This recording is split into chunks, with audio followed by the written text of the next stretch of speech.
Hey, you guys were great yesterday with Malcolm and Michael. By the way, it was fucking awesome. Malcolm's incredible. Malcolm's great. Actually, later on today, we have a full schedule. Me and Malcolm are going to be going live, going directly, breaking down after the meeting happens and going Yeah, into all that stuff. Yeah. yeah. Let's get to it, ladies and gentlemen. We'll let you kind of filter into the room right now. Share this with as many people as you can. We have some breaking insider information ahead of the Trump Putin Epstein Distraction Summit. And my friend Lev Parnas is here to join us, of course, former associate of Donald Trump, former associate of Rudy Giuliani, a gentleman who has been blowing whistles, winning awards for it, a gentleman who is quickly becoming an American hero. Dude's an absolute warrior when it comes to information. And my God, we have a good time doing it, don't we? The weekend roundup, a couple five stacks here and there, but it doesn't matter. We've got big news today. Trump is currently en route to Alaska, or as he called it the other day, Russia. Twice. Twice, not once, but twice. And we have some information and some news. And my friend Lev Parnas has been burning the midnight oil as it is. And we have some stuff. People are saying some gnarly shit already. I hope he brought his knee pads. Not you, Trump, for the meeting with with Putin. But listen, this is it is a big day. As theatrical as today will be, Lev, as optics really are the only thing that matters to Donald Trump and Vladimir Putin at this point. Optics and theatrics are one thing, but there is some big shit that is going to go down today. And what are you hearing early? Because I believe Trump is currently landing at the Air Force Base where they're having this summit as we speak. Yeah, he's about to, and I'm watching it happen. Hey, everyone, how are you? Lots going on, but I'm going to start off with basically give you guys some info that is happening not only in Trump world, but right now that's happening in Europe and Ukraine. The good news is that the Europeans and the Ukrainians have there's no expectations of anything happening at this meeting. I'll go into some of what my sources are telling me on all over site, and it's basically coming down to the same thing. And you've heard little remarks here and there from Lavrov and others that have mentioned it. Even Lavrov said earlier today when they commented, he said, "We're not here with. There's no." Documents to be signed. There's no deal to be signed. Like it's these little things. When you know these people, you have to catch on because they're so prepared. They're so. If there was some sort of deal to be hammered out, if there was some sort of proposal to be discussed, it would have been paperwork. There would have been, proposals and if something to be able to be announced. So the fact that he's saying is, I pretty much bet on that there's not going to be any type of major announcement coming out of this sham of a summit that you call it. But the Ukrainians and the EU are planning and behind the scenes, working together on preparing to continue this fight against Russia, the aggression.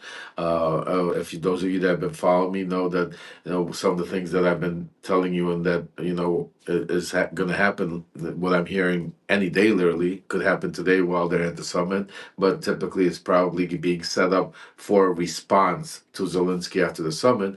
But there's a major Russian soldier incursions happening on in parts of Ukraine, and that they're planning on going in. And the past several days, they've had some success in certain areas by taking certain land. So the narrative that is being put together, and when you see Donald Trump coming out saying that, I feel pretty good that Vladimir Putin is going to negotiate. It's all, how do you put it? He's a con man, Yeah. and the way he uses his words to be able to he's so good. Hmm. You got to give it to him because you know the fact that Vladimir Putin might be willing to negotiate doesn't mean that Zelensky's gonna doesn't mean that what he's negotiating is helping the EU or Zelensky or mankind or freedom or anything. What he's going to negotiate is he's going to come out and say, you know what, for you, Donald Trump, because think about the things that he says ahead of time that Putin could take over Ukraine at any time. Yeah. He's not doing it because of me. So Trump's already telling you that because of him, Ukraine is not taken over already, which is a total lie. Because trust me when I tell you, folks, Putin gives two shits about Donald Trump, and if he could get Ukraine right now, he would not be meeting in Alaska. The reason why Putin is meeting in Alaska is twofold, and we're going to get into it. We'll break it all down. So Donald Trump is, putting in Ukraine and Ukrainians, that he's put them in a position where they understand that there's not going to be some kind of major peace deal that's going to come out of this.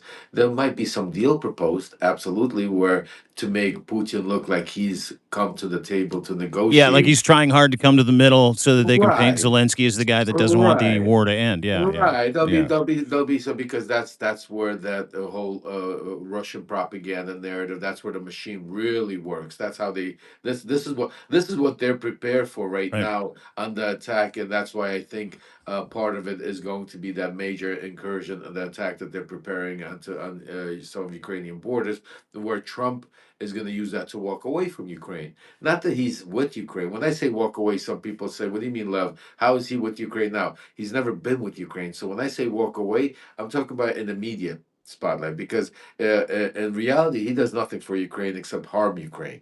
Yeah. But for some reason, the media still gives him like, I want to throw up literally watching the way they're covering this thing. Yeah, yeah. Each, Can I just pop yeah, in here please because go ahead. I want to talk about Yeah, that aspect of this because I saw Dana Bash put out a tweet today from CNN, and a couple of other mainstream media news outlets, and some of the narratives, and I'll just take you through one of them. One of the tweets I saw today was like, "It appears Trump's temper is wearing thin with Vladimir Putin," and then another one from Dana Bash was like, that we should be taking this seriously. This is a big time summit. I'm watching this happen, knowing you, having the conversations we have, being on the inside of some of the behind the scenes bullshit, where everything's choreographed. This whole thing is just a joke. But the jokes that come out of this are going to be very dangerous optics for the rest of the world, including Ukraine, which is what you're talking about, right? The idea, and then Putin said this today too, and I just want to add this to the whole, operation of like, oh yeah, we're trying to achieve peace in Ukraine. Putin said, I applaud Donald Trump. He's working really hard to get the war to stop. He's working hard for peace. Keep in mind, this is a fucking guy. This is the gentleman. This is a dictator. This is a terrorist who can end the war today. He can stop fighting today. He can pull Russian troops out today. And he puts out this comment, which is being run and treated like a serious comment on every major news outlet that says, and I quote, I applaud Donald Trump for trying to bring peace to Ukraine. And I'm like, you got to be fucking kidding me. Who is going to read this and go, oh, yeah, well, Putin sounds like he's a reasonable guy? Indeed. I mean, Aggie, I love you, bro.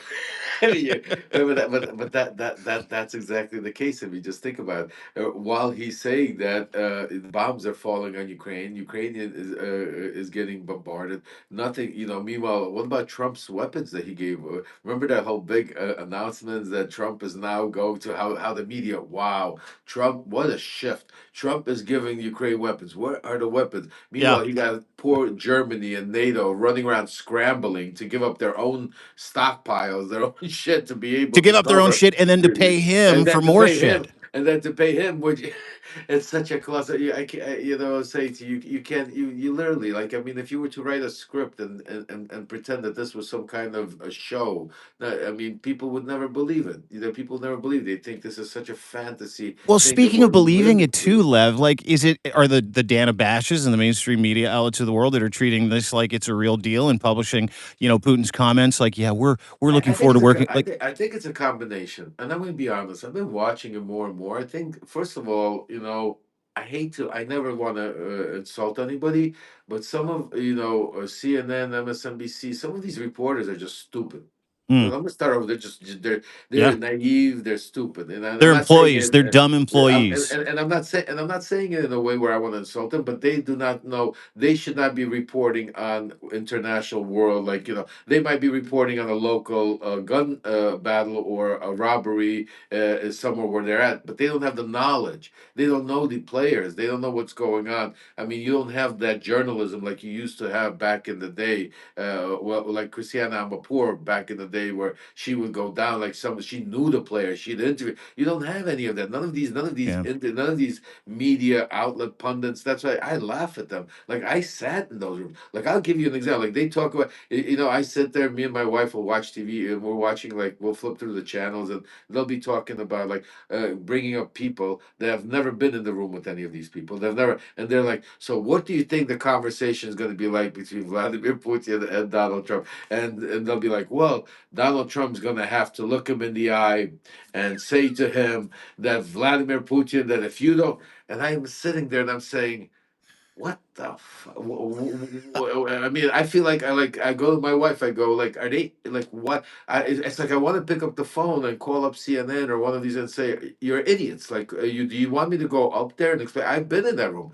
That's not how that conversation is going to go. I'll bet you anything, and I'm not a betting person, but I'll whatever you want to do, I'll prove it to you that and we'll see the reports. And I'm glad this is all taped, and I mean, the conversations that are going to go on in that room is pleasantries. Mm. Vladimir Putin's going to walk in there and is going to tell him. Flattery. Yeah.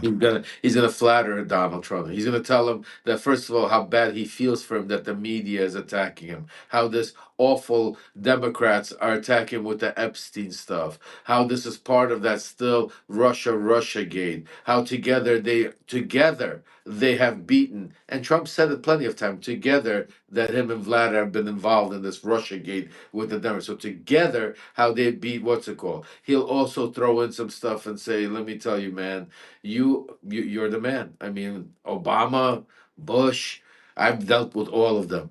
Biden, they're nothing compared to you. Your country right now is leading. Because this is the shit Putin's gonna be telling him. I know Yeah. you guys think I'm crazy, and you're gonna think to me, no, but I promise you, because none of you are ever gonna hear that. There's no transcripts that are gonna come out to all of this. That's why it's a private one-on-one meeting. This is one of those where he's going to Vladimir Putin is a mastermind manipulator. And the one thing he has done, there's a reason why Stephen Witkoff has been coming, seen him already 5 times, folks. 5 times. You know why? Because they've been studying Stephen Witkoff. Because Stephen Witkoff is their conduit to Donald Trump. Stephen Witkoff is the mouthpiece. I was that Stephen Witkoff. Yeah. And he has full access. He knows, so whatever. So when you hear Donald Trump reiterate stories about tanks getting stuck in the mud and not being able, that is Russian propaganda being implanted into Stephen Witkoff, being then passed on to Donald Trump for him to be able to remember these stories. These are Hmm. stories of validation of why Russia didn't win or why somebody's better. So that's how this guy. Let me ask you a question too. God, fuck, I love talking to you about this stuff because you've already had these conversations. This is intel that you get from White House insiders, the people that you have that you speak to that nobody else has access to, talking to other whistleblowers who are currently in the regime, if you will.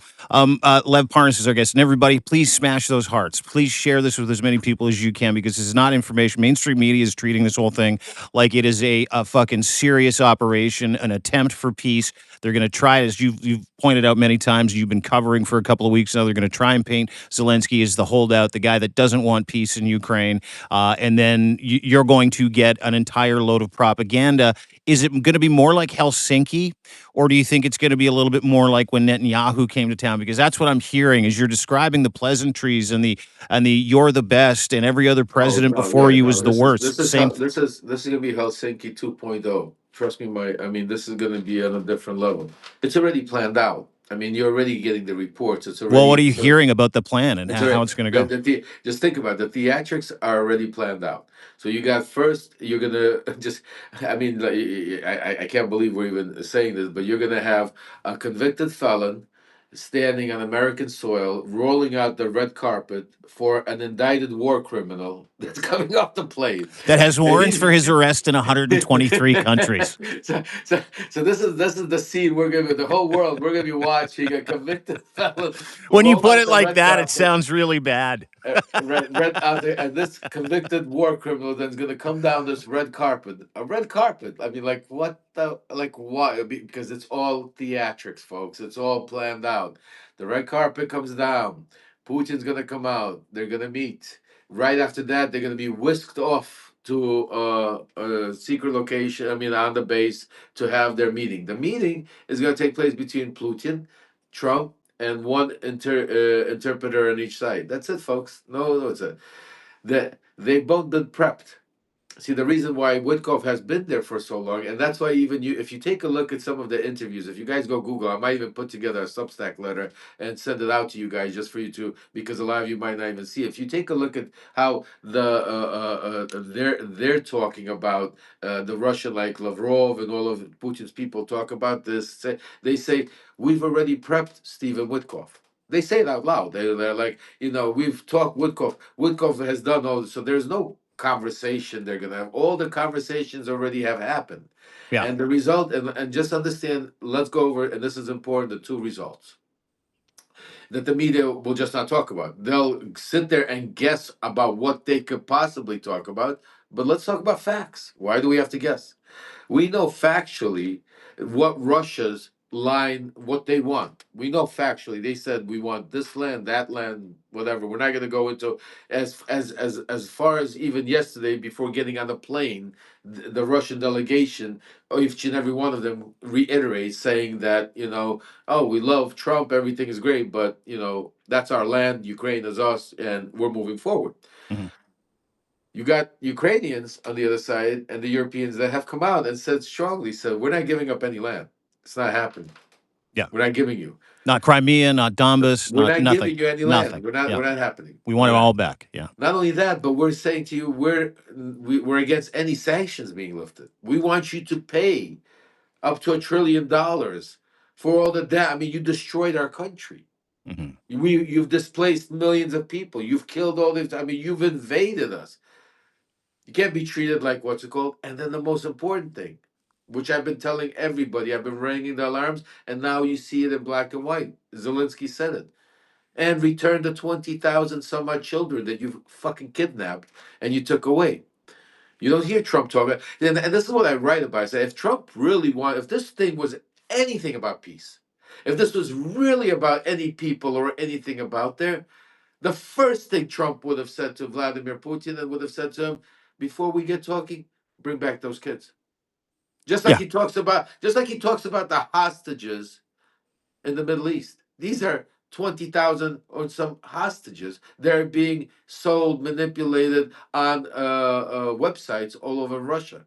Kids. Hmm. Hmm. So that's an easy one. That should Yeah. be an easy one. That should be like, like you're doing trades of people, right? Get the kids up and stop the fighting right there. Now let's Well, go that's talk. that's part of Zelensky's like peace plan too, right? He's like, hey, listen, Yeah. peace with Russia doesn't come unless these 4 or 5 things are at hand. No territorial gains for Russia. Give us our land back. And the third one in there is, can you fucking kindly return the 20,000 Ukrainian children you have abducted and are selling around the world on a website where you can take a filter, you can filter through the kind of child you would like to buy that came from Ukraine that Vladimir Putin has stolen from Ukraine.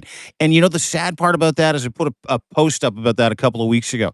Nobody's talking about it. Nobody's talking about it. And to your point, if Donald Trump really wanted peace, that would be the very first thing he should say. And if he really wanted to curate favor with the American public and the Ukrainian people, that would be the first thing he would do. You know what? I'll come to the table. You return 20,000 children Yeah, today. yeah. Instead, what he's talking about, he's saying key words. He's not even talking about land that's being fought over. Like he's not coming out and saying something to the point where there might be some sort of possibility. Well, let's stop peace. I mean, those ceasefire right where the war's at. Even which is not acceptable because we could talk about that. But he's putting these key words about now land swap, Mm. swapping land.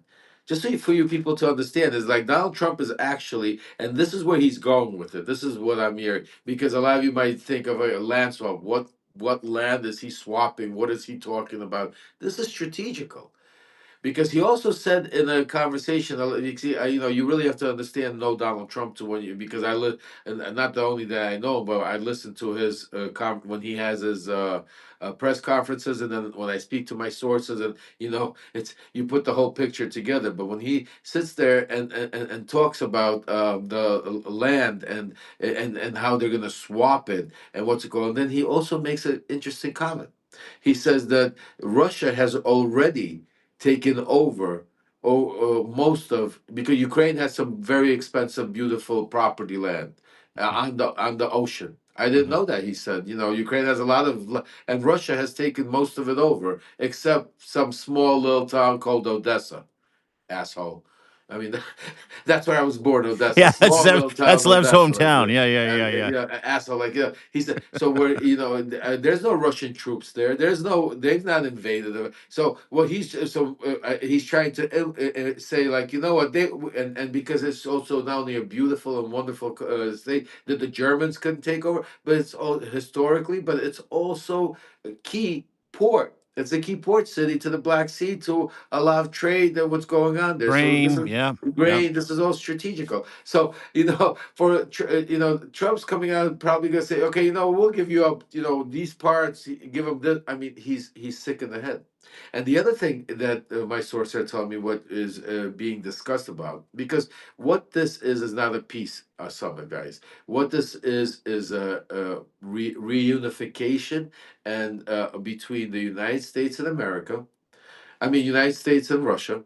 It's basically a summit under the pretenses of Ukraine and peace, to be able to start getting Russia back into the financial world to trade, Mhm. start working out deals of lifting sanctions, start having America do trade. And one of the things that they're using, this is the sick part, guys. Watch this one. If we were comedians, here's the punchline: is, if you remember, if you recall, a few months ago, we had breaking news. It was all over that Donald Trump decided, he figured out how he's going to get peace and stop this war. He's going to go and extort Zelensky into signing a mineral deal Mhm. and pay back 3 times, 4 times, 5 times the amount of money that they were given by the United States Mhm. through gas, oil, minerals that Ukraine has. And everybody was like, you got to do it. This is it. Nobody's going to attack. And part of the speech, J.D. Vance and all of them would come out and say, nobody's ever going to attack Ukraine if we're partners with them, if we have some sort of deal. So Zelensky backed down and said, "Fuck it. Here's your peace deal. Here's your mineral deal. I'll give you the minerals." But Yeah. you do understand, and we've talked about, and I was reporting on that, the minerals that they're doing the deal on is where the fighting's going on. Yeah, and the mineral deal that he did, that was his very first pretext to to continuing flowing arms into Ukraine, right? That was Trump's Right. first. Well, you don't do the mineral deal, we're going to stop sending because we can't keep saying. And now the mineral deal apparently is a bargaining chip in this whole Well, he thing with didn't. Trump and Well, Putin. the crazy part is every time Zelensky would agree to it, because all of these parts was for Zelensky not to agree and for Trump to walk away, and for Russia. But Zelensky would, Ukraine agreed to everything basically. Yeah, yeah. Ukraine said minerals. Okay, here's the minerals. He still didn't give him the weapons. Hextech still held back the weapons that were approved. We keep finding out later. Remember, I keep reporting. So he still didn't give him the weapons. Because Zelensky approved, they still got into an argument. But the point of it is now Donald Trump, is negotiating with Vladimir Putin about having Russia go mine and go do these go get these minerals and do it on Ukrainian land, Hmm. to do business with America, to give for America. Also, the big part that nobody talks about, and this is one I want to throw up, because I mean, they've already mentioned it, both the Russian side, Putin, even Trump is talking about. This is all about energy dominance, Mm, folks. hmm, Eastern hmm. them. And what does that mean? Russia needs Nord Stream 2 back into effect. Because what Nord Stream 2, that's the pipeline that Trump says he destroyed or stopped, from being built, and then Biden allowed it. They go straight to Germany. It Yep. bypasses Ukraine, it bypasses Poland, it bypasses the Baltics, and it's the direct source of being able to control, which Russia already controls a big chunk of the energy market in that world. Because believe me, when the winter starts and it gets freezing, These are different conversations that Yeah. we're having now. Because when Russia shuts down gas and pipe, and people start freezing, and it starts going, the chain of events goes all the way down to Germany and starts heading down. Believe me, and that's why the Europeans have been held hostage, to the Russians and Yeah, all. that's been a 30-year operation too, right? Making everybody in the EU energy dependent on Russia too. So to your point, the importance of Nord Stream 2 and the profiteering that can come from Nord Stream 2 is a bargaining chip on Putin's side of the equation for Donald Trump as For well. Donald In Trump, yeah. Yeah, yeah. Yeah, So, absolutely. Yeah. So let me ask you something because I want to get to not just the energy deal, but tying the energy contracts and what this can be all about. It's no coincidence this is happening in Russia for a bunch of reasons.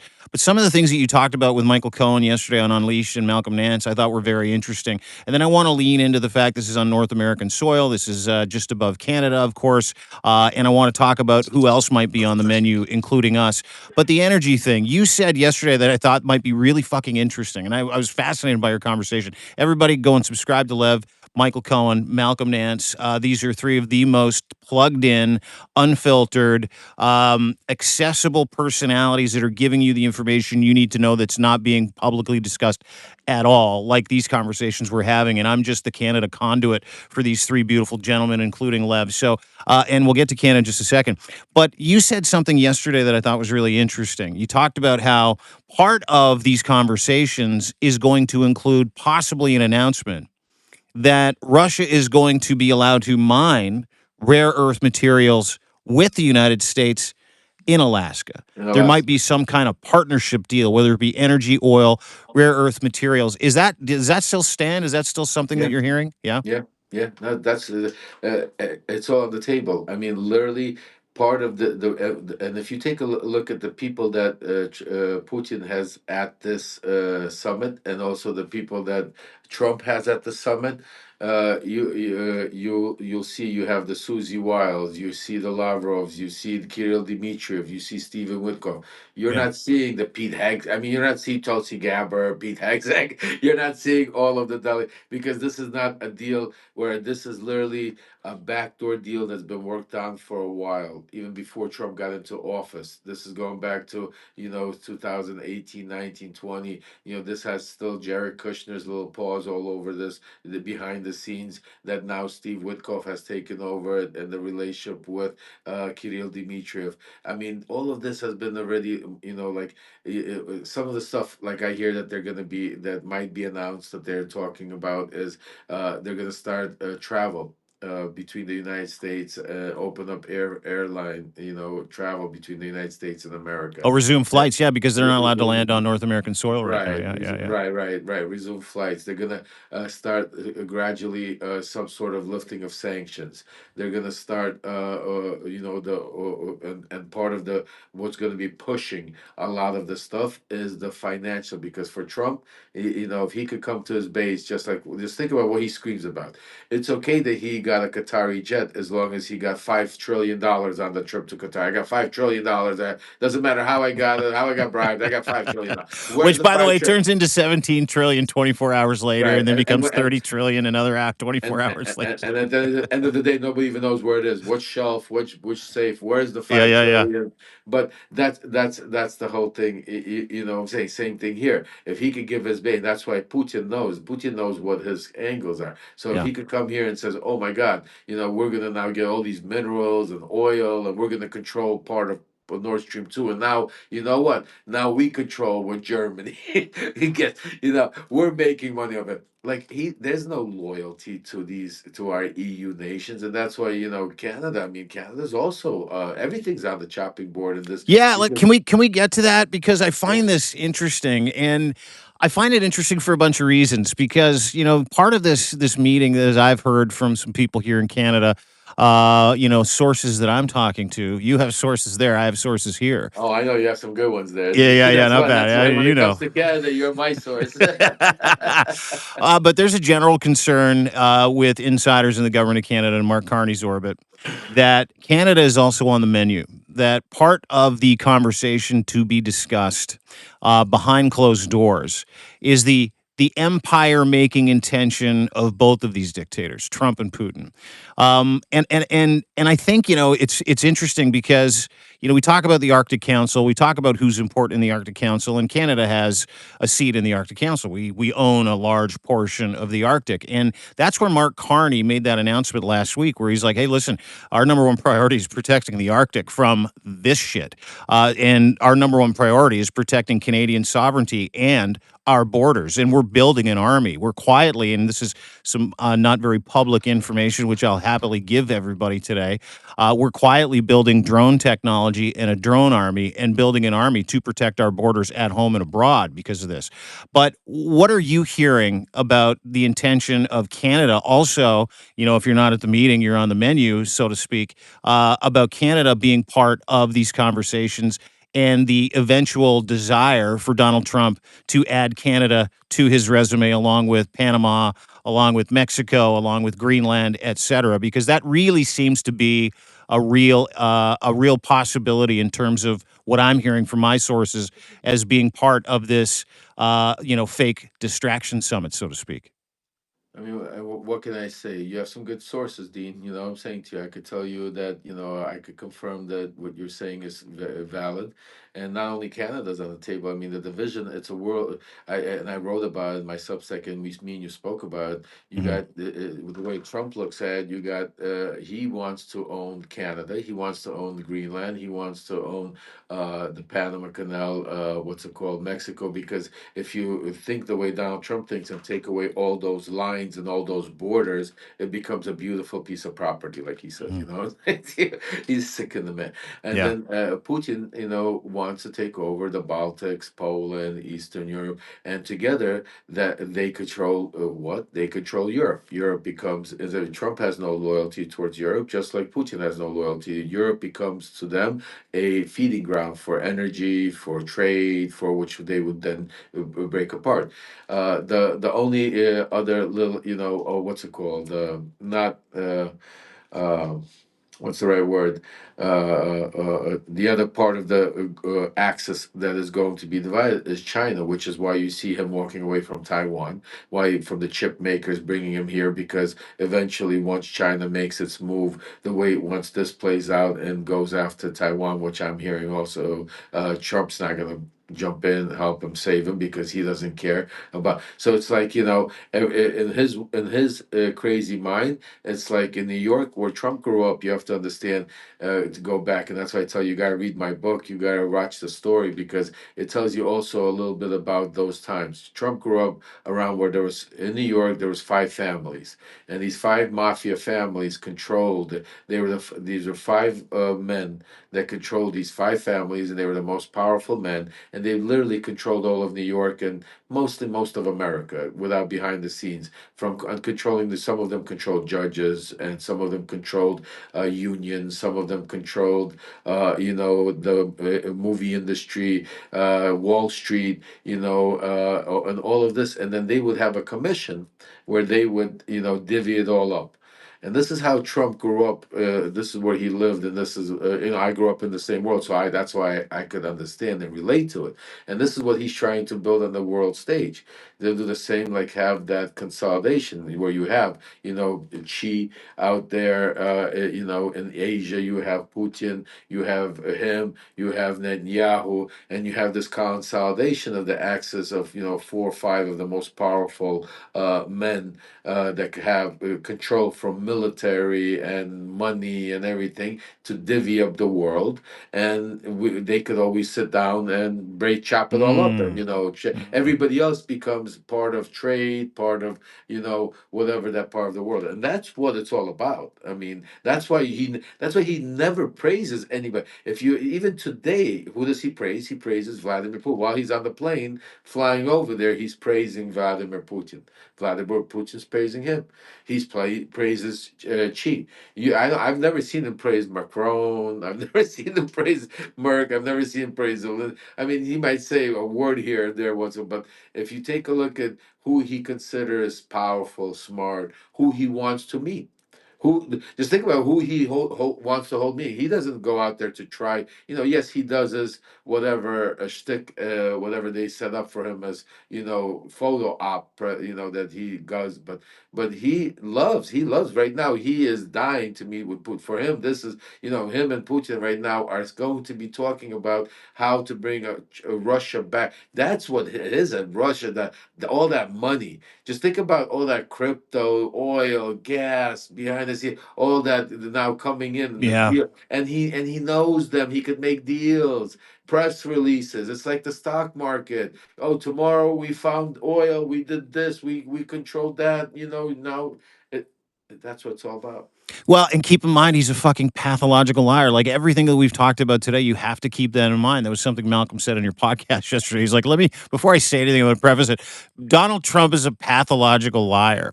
And what he's going to do at this summit, and I can't thank you enough again for joining me to talk about it, but what he's going to do at this summit is create a bunch of different opportunities to pathologically lie about his importance on the world stage, about what he's trying to do for the world under the guise of peace talks. And what's on the menu is Ukraine's sovereignty, the genocide of the Ukrainian people, the ongoing genocide of the Ukrainian people, so that Donald Trump can treat the free world like it's the five boroughs of New York in the 60s and 70s, because this is all he understands, right? He worked with those families. He knows how to launder money. He knows that hey, listen, if I treat the free world like I treat my business, which helped elevate me to the point of becoming a fake billionaire, then I'm going to get exactly what I want. And he knows that world. And so this is how he acts. And this is, the way that you put it, the way you explained it, was so brilliant, so easy for people to understand. It gives so much context into what you can expect from this summit today, which is just theatrics, because behind the scenes, the divvying up has already begun. Whether it's energy, oil, crypto, countries, sovereignty of independent countries, that is what is truly on the menu. Everything else is just an optical fucking play for the free world to think that Donald Trump and Vladimir Putin are truly meeting to carve up peace in Ukraine, and they are not. They're not. And the key, very important, Dean, that I want all of you, that we have a little over 1,000 people right now watching this, and important for you to understand. Well, what I'm telling you here, what me and Dean are telling you, it's not something that's going to come out in a press release and happen overnight. This is what is taking place. They're going to come out with all kinds of illusions and try to, shift the ball, Yeah, move it trial out there, balloons to climatize us to some kind of try yeah, to believe. yeah, And yeah. it's not like, and it's like, don't expect all of this to happen overnight. But it's a play. You're already watching the tea leaves, and you're watching it happen, and you're going to see it. As the goal of this meeting is to normalize relationship between Russia and America, not to stop the war in Ukraine. That's the key. Mm. And you know what I'm saying? That's what I want you to keep your eye. When you're going to be watching these press conferences, when you're going to be watching these conversations, when you're going to watch their statements, when you're going to see that a lot of when Trump and Putin are going to stand up there and talk about, you're not going to hear, yes, you might hear certain stuff about Ukraine because they're going to throw some stuff in there because that's part of like the there, but you're going to take the it's like they'll say one thing about Ukraine, but to take the spotlight off of it, they're going to announce something really good between Russia and America in their view. Like all of a sudden, now Russia and America are going to do some kind of trade, or we're going to start having better relate. And because of that, Vladimir Putin has decided that he'll end the war right here. I mean, like now end it, but we'll do ceasefire and keep the land that he keeps without going further. I mean, he'll come out. They'll phrase it to make it look like that Russia's giving some sort of concession. In return for those concessions, Trump wants to bring Russia back into open up the floodgates. And at some point, obviously Ukraine and the EU is going to say, what the hell, what are you talking about? And at that point, Trump is going to turn and Like to every deal Ukraine. he's ever made. He's What? going to turn on Ukraine and say, okay, you are ungrateful and blah, blah, Yep, blah, blah, blah. yep. In the meantime, he's going to continue opening up and even having a better relationship with Russia because it's already started. He's going to say, good luck, good luck, Vlad. Like he says, I'll walk away and say, good luck, Vlad. I mean, just Mhm. think about the things he gives you himself 25% chance of having a good meeting. Just the things that he talks about on his way there. These are all like just bullshit point. I mean, he knows exactly what they're going to talk about, folks. He knows exactly, he's already been prepped and told about, not prepped in a way where they're going to talk about world geography, geopolitical politics. No, Mhm. he's been prepped about to talk about like the one line words they're going to, Putin's going to praise you on this. By the way, you praise Putin on this, and offer Putin this. Maybe you guys want to do it, and then Putin in return might offer you this and this, and that's the way the conversation is going to go, like a Yeah. business deal, like a business transaction between not two corporations but two countries, and talking about land, divvying up which countries, talking about minerals and oils, like what's it called, and energy dominance. Yeah. And that's those are the key things they're going to be talked about, and You that is know, why you don't have Ukraine at the table. That is why you don't have any of the EU nations at the table, and that is why you have nobody, nobody media to report on it, because that's not, because if it was really about truth, if it mhm. was really about peace, going back to just like, well, how the way we started this conversation, like Dean said, forget about Donald Trump, forget about it. Right now, the easiest thing to do is say, Putin could have said, until we stop these conversations, stop the fighting right now. Just as a token, return the children, stop the fighting, return anything, anything, folks. Instead, they're continuing pushing it. The rhetoric is even worse than ever, and to say they are thankful to Donald Trump for being so enthusiastic about stopping this war. I mean, the shit that, I swear to you, like, I sometimes sit there and I think to myself, who the Who people really believes this believe this? shit? But you know Right? what? Most people do, because why, Dean, and this is where, because people like you, like me, our subscribers, our followers that are listening to ours are in tune. They have learned to pierce through the shit. They Yeah. understand that they could see it. But majority of the world out there, majority of they see one-liners. Yeah. Because that's who Donald Trump. See, that's why we sometimes make the mistake. Donald Trump, and this is why, because I was part of that mega group and we built it. He's not out there trying to get your vote. He's not out there trying to change your mind.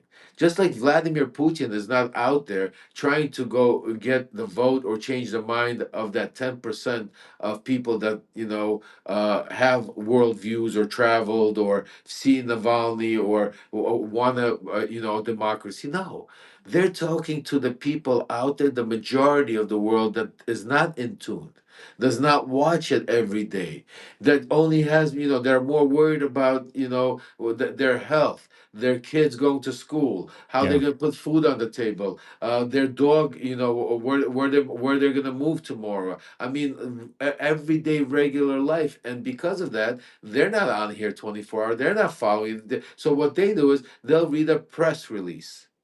They'll read a headline in an article, and if they're lucky, they might read a couple of pages because they don't have enough time. And you know what the press releases we're watching right now, and that's why I want to throw up.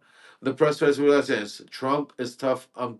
I mean, just Ugh. even the fact that I just want to just throw something at the wall, like he throws ketchup when he when he says when they ask him the question. Well, Donald Trump, and if Trump and if Putin doesn't stop the war after this meeting, are you going to I'm gonna be get big really? mad. Are you gonna be really bad? Oh, Wow. oh yeah, I'm gonna be really bad. What do you want to bet? What do you want to bet? This is gonna be bad. I mean, it's already no. They already worked out. He knows what Putin is offering. Yeah. He already knows what he's gonna. That's why he could say. That's why he listen to his comment. What normal person say? I will be on the phone with the EU and Zelensky before I even leave the meeting with Putin, Mhm. because he already knows what he has to say to them. He And already such a knows fucking tell, Lev. Like, that's such a right. tell where he's like, "Oh, You, I'm gonna get on the phone with Zelensky right away." Well, we already know that you formulated what you're gonna get on the phone with him about, and so that's why, hey, we know this is not a fucking peace summit, right? you're gonna get on the phone and you're gonna say, "Listen, Vladimir Putin is," and the other what my sources tell me. You know what the carrot they're dangling in front of Zelensky, and which is the biggest tell all.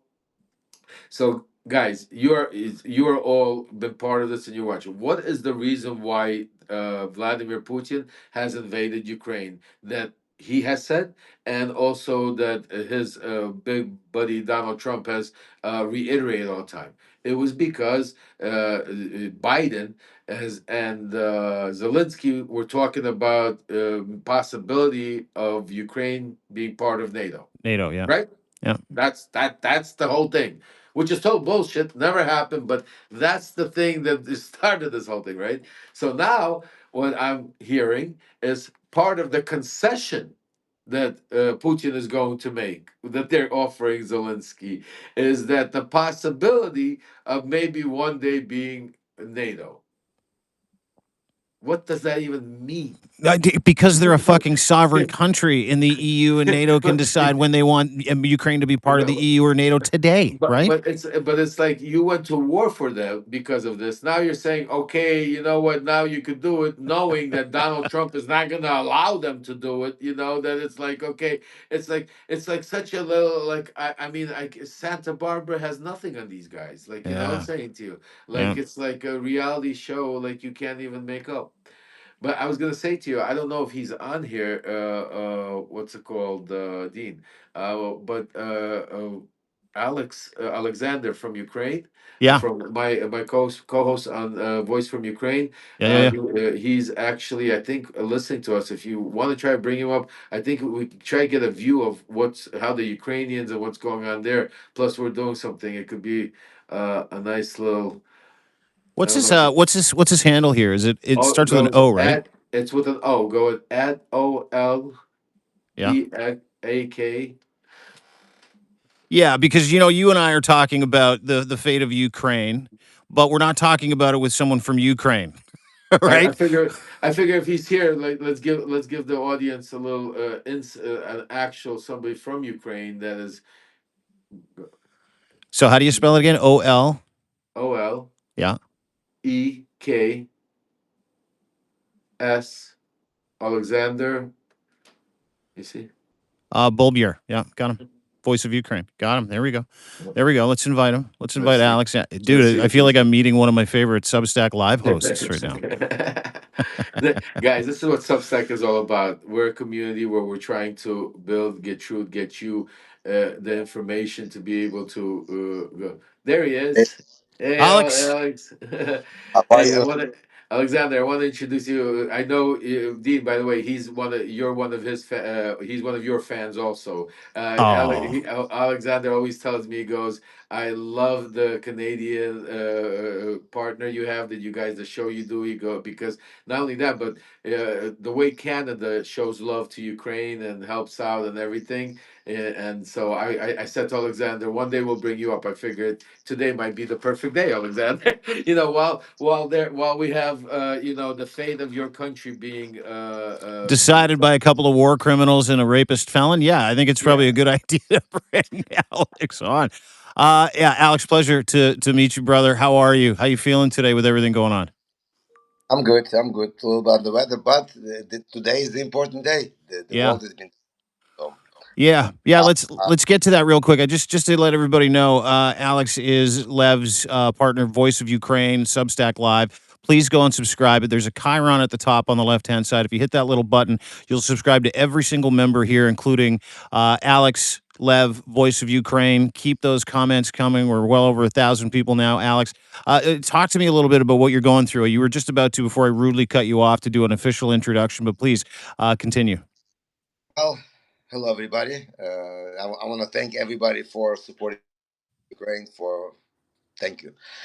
Nevertheless, the mood in Ukraine, everybody wants this meeting to be over. To see what happens next. Nobody wants to talk about it. Nobody wants to. It's Let's move on.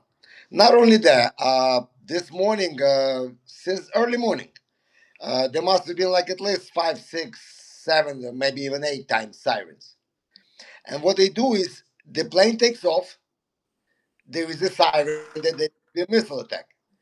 So they shut down this shopping center, shut down everything. People gotta live. In 20 minutes, the plane lands and the life resumes. So this is how they on and off people the entire day. Mm. Also, if I may read, I may read something that just came on from Zelensky. I mean, his exact Oh, words. please, yes. Yeah. Zelensky said, "I'm receiving reports from our intelligence and diplomats about preparations for the Alaska meeting, about what Putin is bringing." The president also noted that he is receiving reports from regions of Ukraine after Russian strikes. That's today. In Sumy, a strike on Central Market. In Dnipropetrovsk region, strikes on city's industrial facility. And then he says following, the war continues. It continues precisely because there is not only one order, but not even a signal from Moscow about preparing to end this war. And on the very day of negotiations, that they are still killing, and that says a lot. Yesterday, it says, yesterday we discussed with United States and Europeans what could actually work. Everyone needs an honest end of work. Ukraine is ready to work as productively as possible to end this war. We hope for a strong U.S. position. Everything will depend on this. The Russians respect American strength. Strength is, in particular, is that's what works. Those are his exact words. But what I'm also hearing that, as you see, they're hitting Sumy and Dnipropetrovsk. Sumy is right next to Belarus. That's where supposedly have a training. If you remember, that's how the war in 2022 started from Hmm. the training. Yep. It started from Belarus, Yeah, they launched and it at, from Belarus, right? Yeah. Yeah. yeah, and at the same time, I'm hearing that they're moving force towards Zaporizhia, which is close to Dnipropetrovsk and that area. Because as the Levias with Malcolm reported that they tried to get in just to make it look like they took some land, but they were dressed in Ukrainian clothes, and then Ukraine closed them up and pushed them out. But basically there is no sign, and I don't mean to put gas on fire, but Lev, you know my vision about Putin and his doubles. I've been watching him starting for quite some time, and I won't be able to make a comment until I see which Putin comes out of the plane in Alaska. That's a, and I know a lot of people. Yeah, I'm sorry because No, good. today the Putin that I saw in Magadan, the one that just left Magadan for Alaska, I saw the double before, and being to the fact as you reported yesterday that the top notch, I mean not just top, I mean top. It doesn't get higher than that. Is the crew that's flying in, and I watched the way they watched him in Magadan. It's like they nurturing him. So I totally agree with you. The whole thing's already set in motion, and the hawks, the hawks, and the and the coyotes are coming in to just finish it up to make sure it gets done. That's that's why I said I won't be able to because real Putin is different. He acts different. He talks different. So we'll see which one comes in. We'll see if the real one. I mean that just so people understand. I don't want you to think that we're talking about some conspiracy theories here or trying to. This is not a conspiracy theory. These are facts. Vladimir Putin has several body doubles. Vladimir Putin is as part of just protocol, KGB protocol, to be able. That's been going on for years, but also for several years there have been major conversations and leaks and talks and about his health crisis. He has been very sick for a very long time, and that's why there's even other things that we're not talking about reporting today, but we might be soon, because remember, when we say Russia or Vladimir Putin, we're talking about a machine. The KGB, the FSB, it's a group of it's not just for one person. It's like, just like what's being formulated here. I'm sorry, Alex, I'm gonna let you go in a second. But the same thing that's being formulated here in the United States, it's not Donald Trump that's running the show. Donald Trump is the boss, and Donald Trump is the one that's going to the show, shaking the hands, making the speeches. But the real people running the show are Stephen Miller, Susie Wiles, what's his name, Russell Vaught, and others like that. And that is the group that's being built that is running our country. just like what Donald Trump used to portray and say, the deep state. That's what Russia has. The Soviet Union. That's their version of the deep state. It's a machine, an ideology, a theory. It's not a one man that has all the power that people think that Putin is just a one man. It's an ideology and a group that he controls, and he is the face. But there's a consolidation around him. Am I correct, Alex? Everything is, I mean, especially now. I watched real Putin in 2008 with Chinese Olympics when they invaded Georgia. I watched him. I watched him many times. I mean, it's different. It's the body doubles. Plus, I don't think Putin has the balls to leave his bunker. Well, I that's mean, another thing, since COVID, a lot of people, they actually just reported on it, but that's crazy you mentioned it. I don't know if you heard, Dean, but literally CNN reported, I think last night, they were talking about it's a different Putin, and the reason why, not that it's a double, they were saying, but that the Putin changed, and what changed them was COVID. That after COVID, because during COVID, people might not know or not remember, Putin wouldn't allow nobody next to him. Yeah. He was isolated, Yeah, and he's way at the end of that table. Every single thing that he did was like 15 feet away from everybody else, well, and then he was that was living in already, that bunker with his family too. Yeah, yeah, yeah, yeah, yeah. that was already towards the end, the 15 table, and in the beginning, the first 6 months or 7 months, nobody. He was in a bunker, like, oh, what's it called? And so there's a lot of things behind the scenes that are happening when it comes to what's going on in Russia. But the bottom line, I guess, what we're trying to say is that they're not there. There's no signs. There's not even the people that are going to this, like Alex said, the hierarchy. It's not people that would go there to discuss a peace deal. These are people that are finance ministers, money people, land. These are people that are going there to discuss the future of Russia's going coming back into the world stage financially, and when it comes to sanctions and whatever else. Press releases that you'll hear will be, here and there. Uh, can I just mention one thing I wanted to share, because one of the things we do, and for all of us, we have a little over 1,200 people here. Most of you guys are from Canada, and we love Canada. We are family, all of us. Me and Alex talk about it all the time. And last time, you guys have been so helpful to us also. We, because of everything that's happening right now, because of the fiascos, one of the things that me and Alex have been talking about, and we understand that Ukraine is going to get hit even harder right now. Right now is going to be a time more than ever that we're going to need, they need our support, and they need for us to do whatever we can. We've held two very successful fundraisers so far, and we've been able to go to Odessa and to Kharkiv. And you've seen the videos, you guys seen the posts, that the people have are just the things. Thanks to each and every one of you, we were able to do some incredible things and really help some people out, especially at times like that, because it's the little things that we don't think about. We don't think about not being able to take a shower for a month. You don't think about what the results would have, because but things like that lead to all kinds of, Hygiene on the front line, new I mean, socks, toothpaste, that kind of stuff. Yeah. it's not even, it's we're not even on the front line, but all of the IDS, like Alex says, these displaced families and people that are now living in war-torn areas that have no water, that have Okay. no electricity. So yes, we all think of the most essential as food, water, and yes, that's right. But once you have a little food and water, you need to be able to live longer than 6 months and not get some kind of a disease, or by bacteria and all of the stuff that happens when you're not, when there is no hygiene. So one of the things we've been working on this whole summer, because of the heat and the summer invasion, was delivering hygiene to Odessa, to Ukraine. There's going to be a major invasion, we hear, into Dnipropetrovsk. That's an area on the Sunni side, what Alex is talking about. And Alex is brave enough and has made a decision, even though we're hearing that the invasion is coming now. But hopefully, as long as it's safe enough, he's planning within the next 10 days to 2 weeks to take a major load of humanitarian aid, not just hygiene, but whatever else we could get there over there.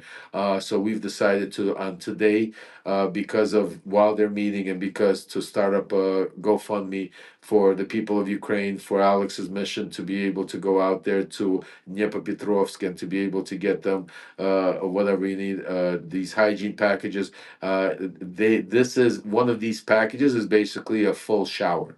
It allows a soldier to take a full shower. So one package, they're able to do a full shower, get them cleanliness. Also, we are delivering packages to the hospitals, especially hygiene packages, because the wounded are not able to be moved or washed. Not only don't they have what to wash, they don't have the sanitary where they have special hygiene packages for the hospitals to be able to, on the front line, to be able to clean them. So with that said, I want to thank each and every for the past, and I want to share, if you don't mind, Dean, the GoFundMe with the Yes. subscribers and the viewers, and for you guys, if you can support, I'm going to put it over here, and then I don't know how, because Put I'm it in the not chat. technologically Yeah, inclined. I think the best way to do it is you just go ahead and put that in the chat, everybody, if you're watching, and if you could somehow help donate, a dollar, $2, $5, doesn't matter what it is. Doesn't matter Yeah, exactly. yeah, that would be absolutely beautiful. The people of Ukraine need our help, and too much is who is given, much is expected here in Western part of the world, specifically in Canada. I'm going to challenge our Canadian friends who are still absolutely in love with our relationship with the beautiful people of Ukraine. The largest diaspora of Ukrainians outside of Ukraine live in this beautiful country that I call home, Canada, specifically out in Alberta, Western Canada. The love we have for the Ukrainian people is deep. It is unending. It is unwavering here in Canada. So please, if you could please go and donate. I'm challenging every Canadian and every American who's watching this. 136 countries represented just from my Substack alone, and then we've got some pretty big swingers here with Lev and of course Alex. And Alex, if I can, real quick, I just want to mention. And by the way, the other thing you could do is a really handy little thing in the top left-hand corner of the Substack Live. You'll see my name, and if you click that Chiron, everybody who's on here, you can go ahead and subscribe all. So if you want to stay up to date with Voice of Ukraine, Alex and Lev do an incredible job every week of keeping you up to date about what's really going on in Ukraine, not the spin, nothing else. Please go ahead and do that. Don't forget about the GoFundMe, and we'll talk about it. And I'll put this out in a post a little later on to make sure we get that link out there for you, Alex. But Alex, you mentioned something about how you wanted this stupid fucking meeting to be over in Alaska, and it is a stupid fucking meeting. But what's the purposes of this meeting is to paint, we believe, and Lev's insider information has been unbelievable today. Paint Zelensky as the holdout, give Russia some sanctions, give them some relief, resume some type of normal trade relationship. And what I loved about something that Lev and Malcolm and Michael talked about yesterday was that the Ukrainian people don't give a shit. We're preparing for war. We're preparing for a couple of massive incursions, and it doesn't matter what happens in that meeting. Is that largely how the Ukrainian people, the Ukrainian army, and everybody in that beautiful country are looking at this? Like, hey, we're still pedal to the metal because we are going to decide when our fate and what our fate looks like, not two felons, international criminals, and dictators meeting at an Air Force base in Alaska. Well, right now the percentage I think is like 88% of Ukrainians that disapprove the way the situation has been handled from US. I mean, by the Trump. So, and the trust in it is already, there is no trust. Yeah. The moves already. It's like Wait a second. Are you telling me the Ukrainians don't trust Donald Trump either? of course, how can anybody trust him? It's like today. I want to speak to somebody who's and I want to discuss the meeting. He says, "Do me a favor. Let's talk about something else." And these are the people that I spend hours talking about what's going on. Plus, I want to bring something else. Remember, 3 or 4 months ago in United Nations, when Ruby and everybody voted against to signing that the U.S. would acknowledge that Putin is a criminal. Remember, Mm-hmm. because they walked away from it. So look at the strategy. 4 months ago, they did it on purpose, so today he can come to Alaska. Oh, So they also lifted other sanctions for yeah, for Yeah, 24 banking hours, sanctions. Yeah. financial and certain for under the pretense to they needed logistically to be able to come over. Nuclear research. Yeah, yeah, yeah. Lev, so you guys are on the money because this is a deal, and the Ukraine is a window dressing in this deal, I believe. And based on the past since last Thursday when this deal was announced, there has been a lot of movement in Europe. There has been a lot of meetings between Ukraine and Europe, almost the whole world. So, and what spikes me is what I like the most is that nobody's talking about it. So if they're not talking about it, that means they're doing it. So I believe that there is a game going on both sides, and what we've seen is not really what's going on. So the next 24 hours probably going to show us a lot. Mm. But yes, Ukrainians. When I've been to Odessa, when we did the delivery of the dry shower packs, I told Lev that I was a little surprised because people were a little down, and because of the Trump, because they were waiting for him to come in and stop this war and anything, and then there was little. But if you go to Kharkiv, they don't care. They fight. A missile comes in, the buildings get blown up. Within half an hour, they clean the streets and business as usual. So, and nobody's thinking about giving up on your land. Nobody's thinking about even dealing with them. There is, see, in the beginning, maybe it would be different. But I spent over a year delivering to all the hot areas in Bakhmut, in Avdiivka. I've been to all of them. I've seen people live in the basement for over a year, 2 years, with the heating just in the basement. And there were so much bad stuff done to Ukraine.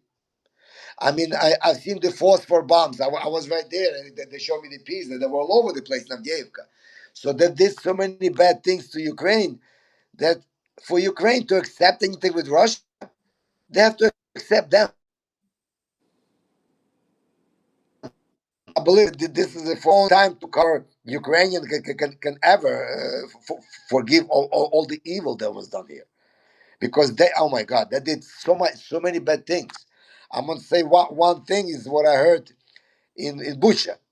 When I went into Bucha, they told me about how they were throwing their grenades in the basement that was full of people, and the raping and everything else. And I know it's sickening, but I have to say it. And the soldier would say he raped women, so they would not be pregnant with more Ukrainian children. This was their statement. How sick is that? Plus, they're all drug. A lot of them are drugged. Listen. This is all game war. I'm Mm. I'm sorry for this stuff, but No, I mean, I'm Al, please. I mean, Yeah, it's we the real. people need to understand what really is and how right. I mean, this is a real view of what Ukrainian, not what the media is reporting on. Oh, yeah, Ukrainian people want the fighting to stop. The Ukrainian people did not want this fighting. The Ukrainian people didn't want this war. Ukrainian people didn't ask to get raped, pillaged, beat up, and stolen. And but what Alex is telling you, and this is what you need to people understand, and very important. This is not some kind of war over land that's been just going on, and some soldiers died here or there, and there's some deal that Trump, and that is why I'm sick into my stomach to watch the way the media is reporting over this summit, and that's why I can't even stomach to watch it, because this is an atrocity. They've pillaged, they've raped, they killed, they did such people were the and not only that, they stole over 20,000 kids. And They Trump is said is Trump is co-signing all of that exactly. with I this mean, very meeting. he's rolling Okay. out the red fucking carpet, Yeah, Dean. Yep. I I just know. took a look. I literally, if I can take, I want you take a look. If you could, guys, can you see and see they rolled out the red carpet? Oh Do you see my. that? Jesus fucking Okay. Christ. You fucking see? Do you see that? They rolled out the red carpet to them, and this is the shit that we have to be while people are dying. Well, if a red carpet for what? For who? For Well, what? What? this is why I love that Alex. You know, you don't apologize for telling the truth here. Never apologize for telling the truth. We're going to do this more and more. I think you know the conviction that I have to be able to tell people the truth with people who are interested in the unvarnished truth and how it relates back to the fact that the gentleman that the red carpet is being rolled out for as we're sitting here talking has asked for the abduction of 20,000 children, has co-signed and allowed his people to rape thousands of Ukrainian young girls, Ukrainian women, to torture thousands, murder tens of thousands of Ukrainians in their fucking beds while they sleep, and it has been going on for 3.5 fucking years. And Donald Trump on American soil is rolling out the red carpet for that man. Does anybody else find that fucked as I find it? I want to Great. throw and has he ever once mentioned the kids? He talks about soldiers dying on the battlefield, 5,000. So has he one time mentioned the kids? One time he talks about getting back what's it called, hostages in the Middle East. I mean, has he one time mentioned the kids? One time? Anybody in his administration? Not only that, Lev, it's not that they didn't mention it. They dismantled the department that was tracing Oh, those. Alex, tell Dean. You guys, I mean, your listeners got to Yeah. hear this one. We talk about this on Voice of Ukraine. This is a little special for some of you. Some of you that don't follow us and didn't get a chance to hear it. You have to understand. And Alex, I hand it right back to you. So part of Trump's Doge program and coming in and dismantling it, the first thing he dismantled was the agencies that oversaw group, the shadow Global fleets, the child trafficking. oil, Yeah. to be able, like, so when he goes around there and talks, he's gonna put tariffs, secondary tariffs. There is no agency right now in America to oversee it, because to be able to punish somebody, you have to catch them. You have to. So he dismantled that. He went a step further, folks. He dismantled this agency that was set up by the Biden administration, overseeing to specifically to be able to track these kids and to get back these kids. He dismantled that agency. Am I right, Alex? Yep. Not only that, a good documentary coming out, and it has a lot of specifics in it. Well, by the way, Lev, you are in it as well. You are part. But in that, what they're saying is that in the beginning, the department that was set up, they knew about every child. They knew about where the children was, who adopted them, where they were. Then the Dodge came in and they start suspending. Some people resigned, some people walked away, some people were fired, some people were speaking out. There was a lot of chaos. Right now, they have no idea about every single child where it's at. They knew about every child where it was before there was a nation. Oh, so that he actively helped to cover it up. Oh yeah, Yeah, no, he could, yeah. I know the document you're talking about, the one in the UK by Channel yeah. 4 that's coming out. Oh, I'm actually going to try to, Alex. I'm trying to get that. Good thing you mentioned the Dean. What we're going to do is once I get that documentary come out, I'm in there. Malcolm's in there. John Bolton's There in are there. four parts. There are Yeah, four parts of it, and it's good documentary. maybe we'll be able to do a screening here on Substack and watch it. But because they absolutely go ahead, Alex. I'm sorry. Now I know what you're talking about. Yeah, because not only that, I mean, in the documentary, they just shut down everything. They shut down USAID, USAID that fed so many people, and the most important, the kids. So right now, nobody knows where those kids are, except me and Lev, we talked about the website. Except there is a website that in LNR, DNR, people can come in and get kids. Yeah. They can put kids, but by You this, you can filter on that website. Do you want a blonde haired kid? Do you want one with blue yeah, eyes, tall, short, boy, girl, that kind of stuff? Yeah, it's the sickest. It's literally a public child trafficking fucking website where you can buy a yeah. child. Yeah. But not only that, from what I'm hearing, that the boys, which they took, they were 15, 14, they were now almost combat ready.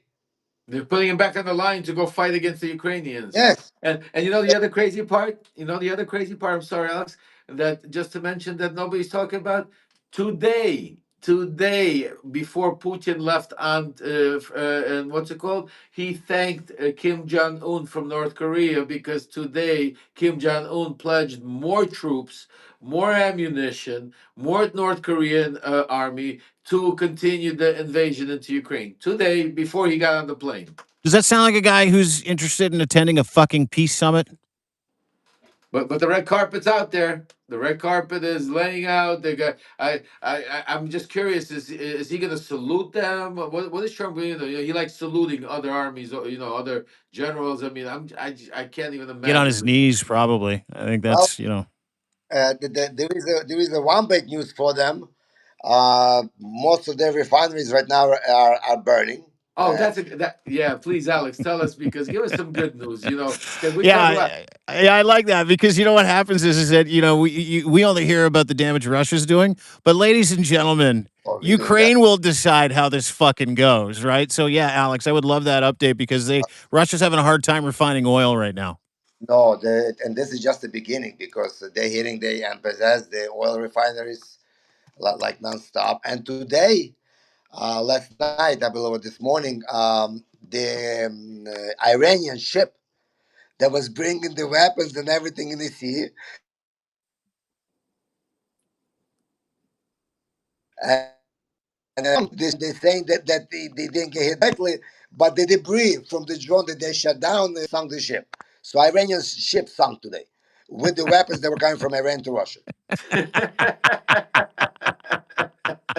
But one of the good news. Uh, you know Oh, what? Alex. I want to just let me just give me 1 second. Yeah, So I please. just, uh, if, give me a second. Let me show you how the entire plant looks. That's an oil refinery plant. What am I looking Yep, at? Where is that? Where is that, Alex? it's deep in Russia. Every night it's been hits every night, and we make damage every single night. So there is a lot. Plus, where I hear that the Spider Web 2 is already in getting ready. Plus, the yesterday some bomber went into the Black Sea, also. So there is a lot of stuff that we don't hear about it. But what drives me crazy a little bit is that how they in America they making maps of where the fighting is and where they can freeze it. It's like they're getting people ready for it, so people visually see it, and then it'll be easier to accept it. And total brainwash. Mm. Hey, It's, Alex, we don't see you. I think your camera's. oh, I'm sorry. Yeah. I am sorry. We're watching a ballet right now. Yeah, I Oh, was going to say, thank God you don't guys, have. Thank oh, God wait you're a not watching second, porn. guys. You You gotta you see never this. know. This is With not a ballet. live Substack, you never know what Yeah, happens. yeah. All right, now Thank listen. God you weren't This watching video, porn or doing any banking. I mean, No. that's. I'm guys. really happy about that. This is the video that they're showing all over Russian TV. Oh, Watch. what is that? Russian dancer and American dancer. Oh my Oh my God. God! Holy shit, Alex! Show. Oh, look at that. They're show. This is what I'm talking about. You see what they're showing in Russia, America, and you. This is about Dancing Trump. together. Dancing This is about together. Trump coming out, and he's gonna basically lay out the game plan. I'm telling you, you're hearing it first here on the Dean Blundell show. Is that Trump is going to come out with Putin and talk about how they have some great, moving forward, and how it's going to be a great for the world because a great relation between Russia and America is a great. And again, guys, that's not a bad thing if it was real.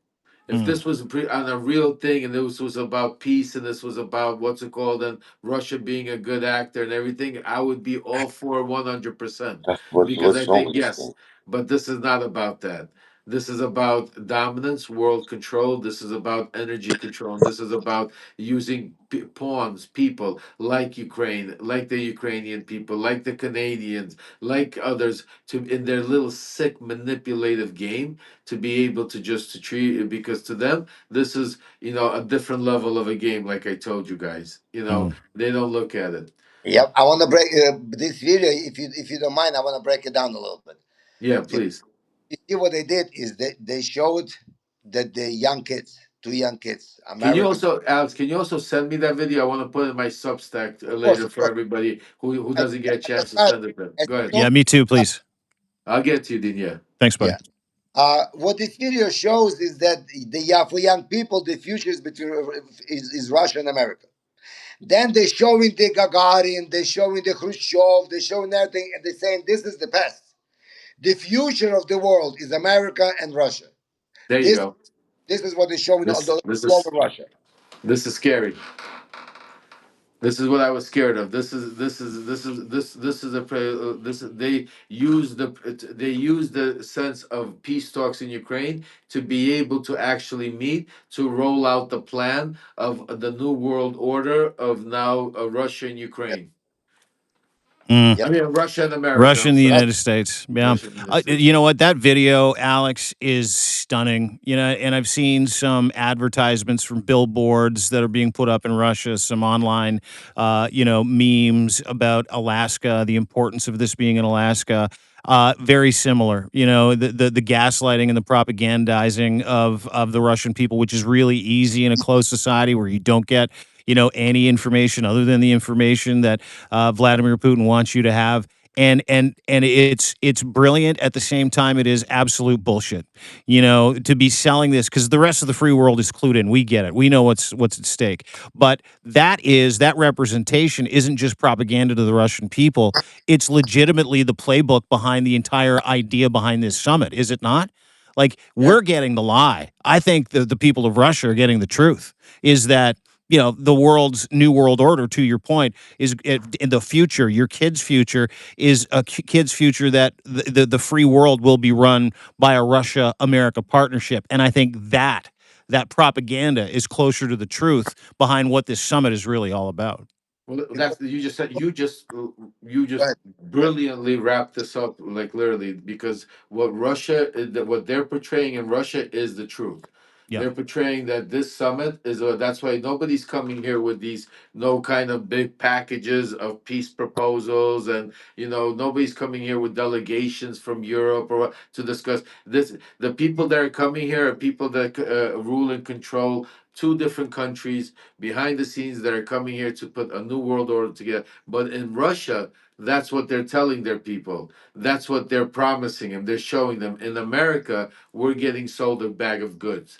We're Yep. getting sold a lie. We're getting shown that here's the carrot. We're going there to try and do peace with Ukraine. But you know what? I couldn't get you peace with Ukraine, but instead I got you good relationships with Russia. I got you a new mineral deal with Russia. I got more business from. I couldn't get you Ukraine peace, but what it's not a bad thing. And then the media, their spin is going to be, well, listen, we don't, it's not a bad thing to be friends with Russia. It's not a bad, and all of a sudden, slowly, it becomes that shift. That's what is going to come out of this thing. You'll see. 100% right. Alex, sorry, I'll let you have the last word, and then we'll let you wrap it up because we've got a Yeah. press conference to cover in just a second. And Yes. I know you're busy. And Alex, it looks like He's you're, about to land. Yeah. Go yeah, ahead, yeah, yeah. Alex. Go ahead, Alex. I wanna talk about this because we received a lot of feedback, and even from the infantry guys, and they are telling me that the guys that went out in the field for a week and they had these dry shower packs, their performance was different. They were more alert. They were more, because I just got a message today that they're saying that this is amazing because a lot of people don't even know about this. So and right now, we're talking to Kharkiv, and in Kharkiv, I mean, I'm sorry, Dnipropetrovsk. Dnipropetrovsk, just the way the line goes, it goes Pokrovsk, which is all the fighting happening right now, which is the last stop of Donetsk. Then the highway goes to Pavlograd. Pavlograd is like a station between Dnipropetrovsk and Pokrovsk. So they're really close enough for artillery, so they're getting in. So what do people do? From Pokrovsk, they go to Pavlograd. Now Pavlograd is in danger, so from Pavlograd they only have one place to go, Dnipropetrovsk. But Dnipropetrovsk has been picking up people left and right for quite some time. So with the offensive going, there are some military evacuations there. And when you have to place people, you have to place them where you can. And sometimes there is no water, there is no electricity, and that's why these things are so crucial right now, especially in the summer. Like in the winter, we try to get blankets or something, but right now with the summer and the hygiene, and especially that over there very hot temperature. Like in Kiev can be 28. I went to Kharkiv, it was 37. So over there east, it's really hot. But just listen, I just want to show you what this does for a second, and then I'll see. This is a towel, like here. This is the towel that comes in the packet. It comes a towel. It comes paper. No, I'm sorry. This is the soap. And there's 20 different types of soap with a high heat temperature. This is the towel, and it also comes with 30 milligrams of water. So soldiers, what they do is they put one drop of water on this. Just so you see, I just touched it with the water. Look at this. You can wash your entire body. Oh, And wow. and the beauty of this is it takes 100% of dirt out of the pores, so your body can breathe. And judging by what the soldiers tell me, sometimes they don't eat when they're in the train. Like, look, you see, I wiped it off, and it's don't need no water, and you can use it on the newborns, on your private parts, and everything else. So the soldiers tell me that they sometimes don't eat because if they eat, they have to go outside the trenches, into the trenches to use the restroom, and they are in the field. So sometimes they go on a hunger just not to get up and go. So they cannot take a shower, they cannot go to the water. So for them to sit inside and take this and wash yourself off, it's like a godsend. Mm. Anyway, Hey, Well, Alex, God listen, bless you, man. Thank yeah, you. yeah, the work that you're doing, and thank you for the explanation as to how the hygiene towels work. Packages, please go and donate. GoFundMe, hit the Chiron at the top. Follow Alex, follow Lev. The GoFundMe is in the chat. Lev's going to put the GoFundMe out, I assume, a little bit later on the link. Yeah, later on. Let's put that in your note. We'll make sure we share that, folks, if you can share that. And again, the importance of Substack can't be understated. The importance of sharing this conversation with as many people as you can as we get ready to watch this summit. The fate of the Ukrainian people is the fate of the Canadian people, is the fate of the free world. And the more that we can continue to build this resistance community by subscribing to Alex, Voice of Ukraine, Lev's Substack, Michael Cohen, Malcolm Nance, the entire group of people that are doing this work here in And Canada. Dean, make sure Dean. Don't Yeah, forget yeah, Dean. yeah. Oh, yeah. You gotta follow me too. I mean, it's really easy. You hit the little Chiron in the top and follow us. And let's have more of these conversations because it's not just enlightening. It gets through the bullshit. It cuts through the kife. It gets through all the the MSM garbage. Yes. What are you looking at there, Lev? You want to I'm show us something? yeah. While you're talking, I'm gonna give a live view. He just landed Trump, so people Okay. can get All the right. first. We'll do that live view of Trump rolling out the red carpet for the world's biggest piece of shit. An international war criminal wanted in 123 countries. And I echo a lot of the sentiment here that I've seen in the chat. Alex, for you, Lev, for you. The courage that you guys are displaying, being able to have these conversations, and not just have these conversations, but courage that you're displaying in being able to share the information that no one's willing to share. Specifically for you, Alex, being in Ukraine, war-torn Ukraine, where you're going into these areas, giving of yourself to support your countrymen, to support your sovereignty. Follow each one of these gentlemen. Never more important to follow, not just share and follow, but to also subscribe. Subscribe to these channels. Share this information. Love these conversations by hitting those hearts. Paid subscribers are a godsend to people like us, Alex, everybody that does this for a living. It allows us to come back and share these stories with you. So paid or not, we've all got little, deals on our Substack. You can go ahead and take advantage of those. But again, if you can't do that, that's fine. We're just so grateful that you've joined us today. There's about 1,500 people, 1.5, that have watched us today, that have taken this information in, which are not readily available here as we watch King Dotard get off of Air Force Yeah, let's One. get it before we take Yeah. off. Dean, let's watch it. Let's depart as he comes out. Let's see the maybe he'll fall down the stairs or something. Yeah. You never you never know. This is live, folks. We're live Substack. You never know what could happen. You know what? Watching, and just funny watching you're watching CNN. Is that on CNN, Lev? Yes, that's CNN. Yeah. Watching them dressed up like they're covering something real is an affront to my fucking sense of sensibility. And what an insult to intelligence, them talking about how important this summit is. What an insult to the intelligence of Canadians, Ukrainians, and fair-minded Americans. And this is the importance of, Substack. This is the importance of conversations like the one we had, influencers and courageous warriors like Lev and like Alex that are willing to actually tell you the real story, that are willing to actually give you this information. As we watch Donald Trump, the president of the United States, come down these stairs here in a moment, which, hey, listen, if you've watched him walk onto camera, as I have over the past 25, 30 years, I don't know if you guys are familiar with the word aura farming. There's nothing more important than the way that this guy walks, how he walks slowly, gets off with a stern look, so he looks like he knows what he's doing when he really fucking doesn't. He is a joke. The perception of Donald Trump is a joke. And watch him walk out, and you'll be able to see it in his candor. I don't know if you've seen it, and Lev, obviously you know the guy, you know him really well. You're part of this. How important is Donald Trump's perception when he walks off of that plane today? Oh, it's every. I mean, everything's choreographed. That's the whole thing. I mean, it's like The Apprentice. You know, with Donald Trump, everything is choreographed. Right now, as what's happening behind the scenes as we're watching this take place. Right now, he's preparing his look. He looked in the mirror. You know, he spoke. He's getting ready, and you know, it's like getting ready. It's like coming out in front of the cameras. It's like, you know, this is what's happening right now, and then he's gonna come out, make that stern look, and try and make it down the stairs without fumbling and falling. We know he and stairs are not friends, by the way. No, we see, you know, but to watch, like, you know, sitting there watching Tapper and them talking about like how you know, Trump is taking a serious approach to this. He's threatening Vladimir Putin, you know, taking the eye off the ball, and really, like, you know, it's so, you know, real, not real journalism.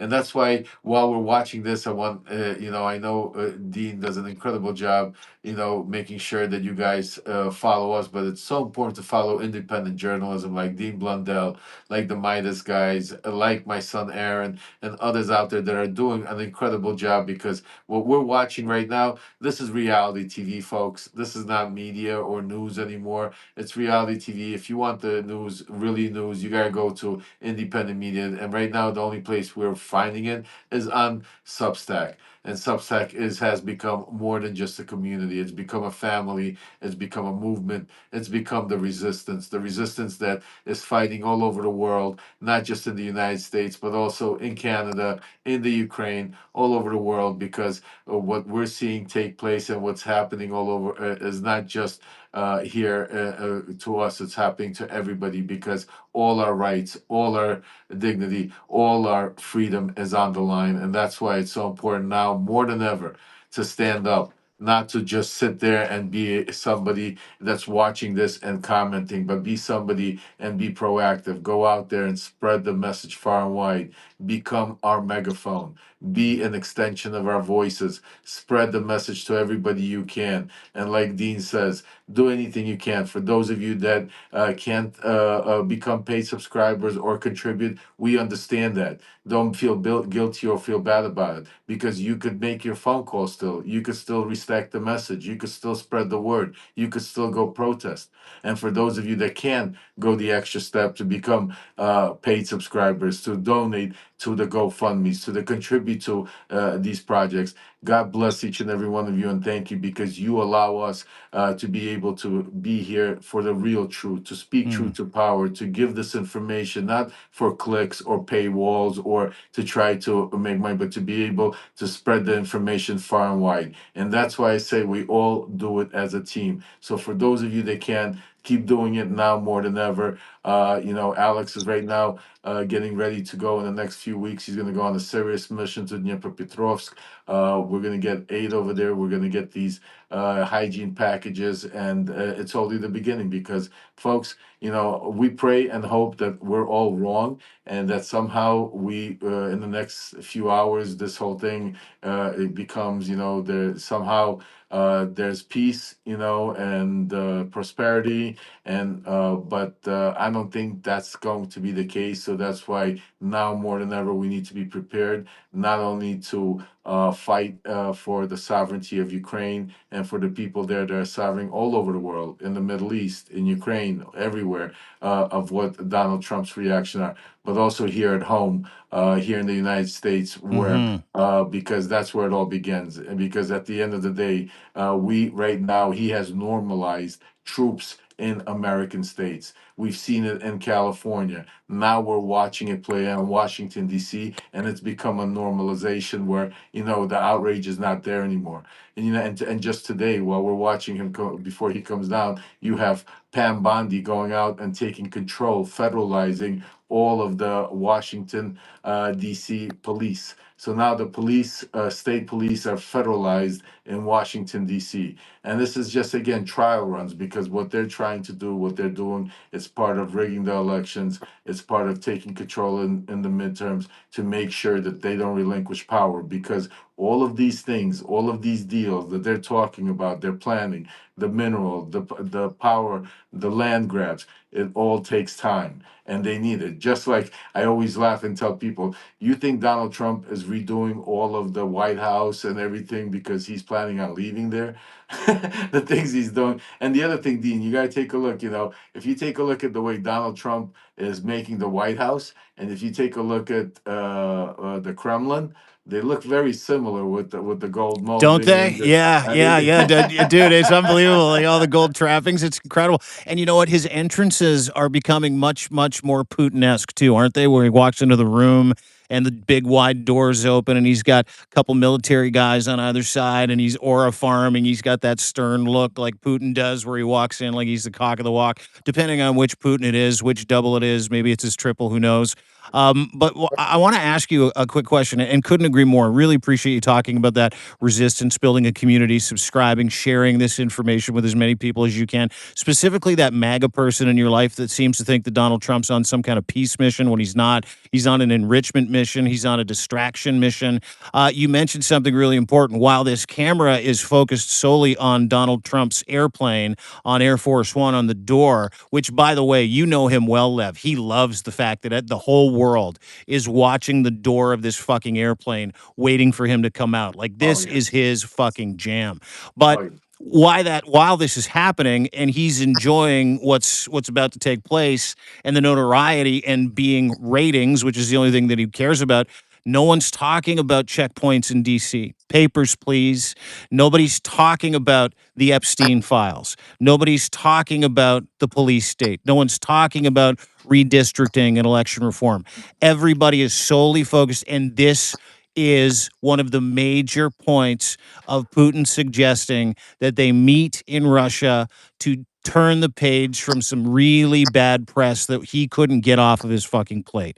Like, I think that needs to be an understatement behind all of this. Is that, while we're watching this stupid fucking door of Air Force One, and he's enjoying the coming adulation of the op that is about to take place between Putin and Trump, nobody is talking about the tyrannical overreach, turning the United States, specifically DC, into a police state, and the attempt to gerrymander, redistrict, and steal the next election in 2026, and possibly martial law that comes with it, Lev. Like, nobody's talking about that right now. And so, masterstroke, job done, right? Like, that's what we're watching right now. Yep, 100%. And just think about it. What else are we not talking about for the past week? We're not talking about what was the biggest news, the Epstein file cover up, Yeah. Dan Bongino, all the real important stuff that's happening that we should be talking about that, we're not, because we're watching this door. And so while we're waiting for Dingleberry to come down, or the Orange Man, so let me introduce you guys. You guys met Princess Peach yesterday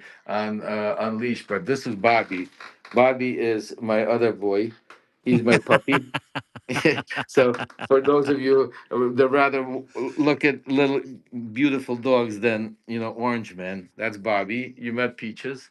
Yeah. So now you guys have met the whole family.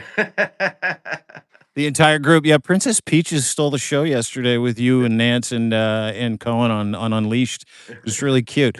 And it's funny because you know what it does? It actually softens your look. You need to do a podcast. Like, you're the nicest man I've ever met, but you should do a podcast with a dog every single day. I love you, Dean. You're incredible.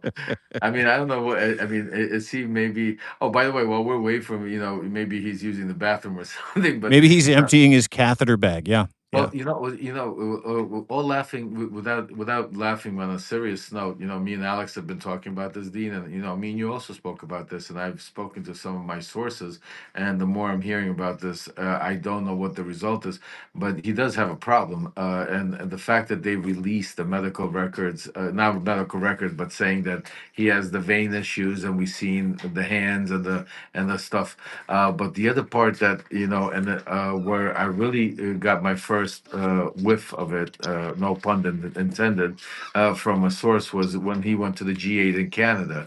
And people were saying, I don't know if you've been hearing about that. There's a stench next to him. I know, I know you're gonna laugh that I know, but I'm saying it from a serious and Alex also, me and him had a conversation that certain Ukrainian delegates that were around him, or during when he was in the NATO meetings, have also asked actually Alex to ask me to validate to see if that was like a thing or there's something going on. So the more I'm hearing it from lots of different sources now about this smell, that is going around Donald Hey, dude, do Trump. you want a story time with Dean? Yeah, I love it. Go for it, brother. Let's go. You While want a we're waiting story on, time with Dean? let's Here's do it here's quick. story time with Dean that backs up exactly what you're saying. So, Donald Trump was supposed to be at the G7 for a couple of days, right? He's supposed to be here for like 48 hours. And you know that surprise smoke bomb, the surprise ninja bomb he pulled at the end of the day, where he's like, "All right, everybody, peace out. I got to go home. Yep. I got Yep. important stuff." And Macron mocked him. He's like, "Oh, he's probably going to solve the war in Ukraine. Like that's probably where he's Yeah, going. yeah. I Or remember. Yeah. he's gonna go, or he's gonna solve like what's going on in Iran now." I have friends that were at the actual G7 summit, people that I know that have been able to hustle me some pretty decent intel, actually excellent intel that can 100% back you up. The Wow. odor with Donald Trump was so offensive, specifically about 4 hours into the day where he was sitting at that round table, the one that Oh, Zelensky occupied after he left, yep. that that Mark Hardy moved his chair a little bit away from him because he's like, dude, you are ripe right now. Like I can't Wow. smell that. No, yeah. And how slow he was to get out of chairs and how slow he was in walking around. And it wasn't just the stench. Apparently he was confused about which way to go, where to walk. He stuttered, but when the cameras were on, and you've seen this, Lev, you can attest Yep. to it. He's boom, he's right there. He's all over it. And he even looked like he was sickly and was one of the things that all the world leaders, some of the CSIS detail that were CSIS is Canada's version of the FBI. They protect, the RCMP. It's a version of the RCMP or an arm of the RCMP that it conducts, protection for different individuals in the Canadian government, specifically Mark Carney. Some of the CSIS agents that were there were quote appalled by the stench, Wow. and one